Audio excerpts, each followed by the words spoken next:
did you guys see that Ken Buck announced today that he's out, he's leaving? He's taken off. He's not going to be part of Congress anymore. I mean, we knew this was going to happen. He had already communicated that. We just didn't know it was going to happen so soon. And you know who else did not know it was going to happen so soon? And this is a little alarming. And I just wonder, what are they promising, Mr. Buck?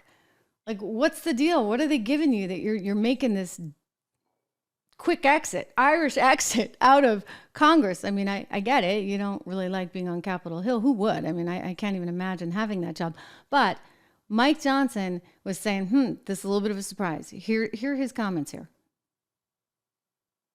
Supporting this TikTok bill. I was surprised by Ken's announcement. I'm looking forward to talking with him about that. Given your words about Trump not supporting this TikTok bill. I'm not so sure about that. How will it impact you being able to wrestle more another lawsuit, at least for the time being? Well, the strategy is still the same. Build consensus, keep the coalition together. I'm confident we can do that. We have big things ahead of us, but I think everybody understands the stakes and the necessity of working together. Sometimes we have to give up our preferences, but we're never going to compromise core principles. But we'll get the job done. We'll get the job done. What do you say on the TikTok bill?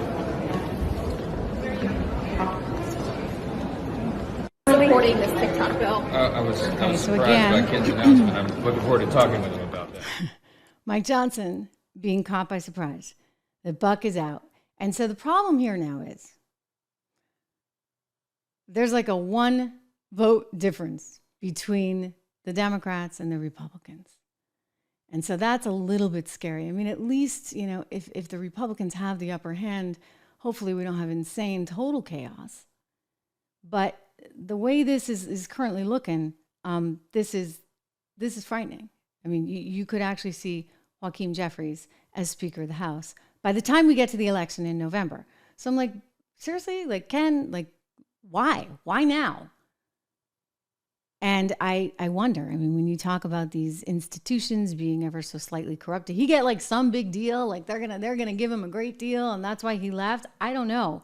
But when Santos left, and by the way, he was a train wreck, right? Like we're not defending him in any way. But when Santos left, that seat went to a Democrat. And so now you have to say, okay, could Ken Buck's seat go to a Democrat? And that's going to really, once again, shift this balance of power. It's one of the reasons why our friends over at American Prosperity are trying really hard to make sure that come November, we have more conservatives than we have lefties in the House and in the Senate.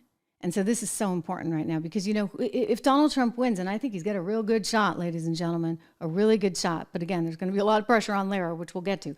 A really good shot at winning.